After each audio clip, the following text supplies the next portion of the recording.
আমার ছেলে আমাকে নিশ্চিন্ত চিন্তা ছাড়া থাকতে কইছে, আব্বু তুমি কোনো চিন্তা করো না, তুমি কোনো চিন্তা করো না, তোমার কোনো চাকরি বাকরি কিছুই করা লাগবে না।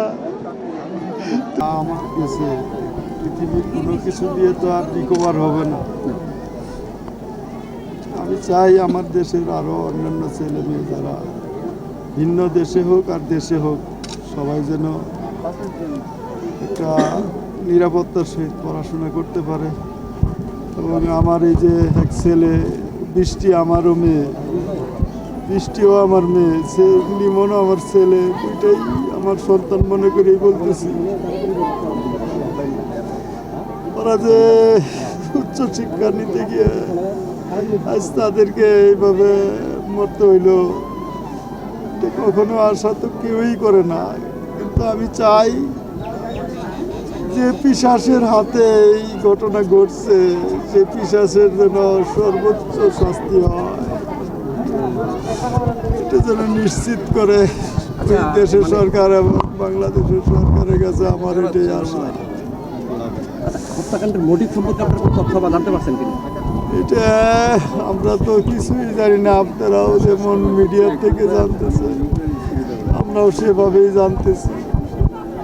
ওই দেশের শরীফ পুলিশ ওরা তদন্ত করে দেখতেছে, FBI তদন্ত করছে, FBI আমাদের ডাইকে কথা বলছে, আমেরিকান এম্বাসি, ওই দেশের সরকার ঘটনার পরবর্তীতে যা করতেছে আমি সন্তুষ্ট। তদন্ত এবং যেভাবে আগাচ্ছে, এরা যেভাবে সহযোগিতা, এবং বাংলাদেশের পররাষ্ট্র মন্ত্রণালয়, প্রবাসী কল্যাণ মন্ত্রণালয়, এরা যেভাবে বাংলাদেশের সরকার প্রধানের নির্দেশে কাজ করতেছে আমি সন্তুষ্ট প্রকাশ করতেছি। আমি চাই এই দেশের সরকার শুধু আমার এই ছেলে এই ঘটনার জন্য না, যে কোনো হত্যাকাণ্ডের জন্য যেন সঠিকভাবে তদন্ত করে এবং সন্ত্রাসী যারা এই ধরনের কাণ্ড কারখানা করে তাদেরকে যেন আইনের আওতায় আনে। বর্তমানে বাংলাদেশের আইনের অবস্থাও ভালো না, তারপরেও আশা তো করবই, আশা তো করতেই পারি। আমার ছেলেরে আমি কোনোদিন কষ্ট দিই। আমার ভাই একটাই দুঃখ, সবচাইতে একটাই জানা, যে আমার ছেলেরে কেন আজকে এত কষ্ট দিয়ে মারছে।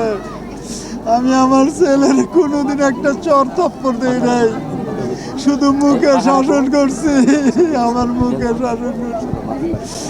আমার ছেলে আমাকে নিশ্চিন্ত চিন্তা ছাড়া থাকতে কইছে, আব্বু তুমি কোনো চিন্তা করো না, তুমি কোনো চিন্তা করো না, তোমার কোনো চাকরি বাকরি কিছুই করা লাগবে না, তুমি প্রয়োজনে একটা ব্যবসা বাণিজ্য করো।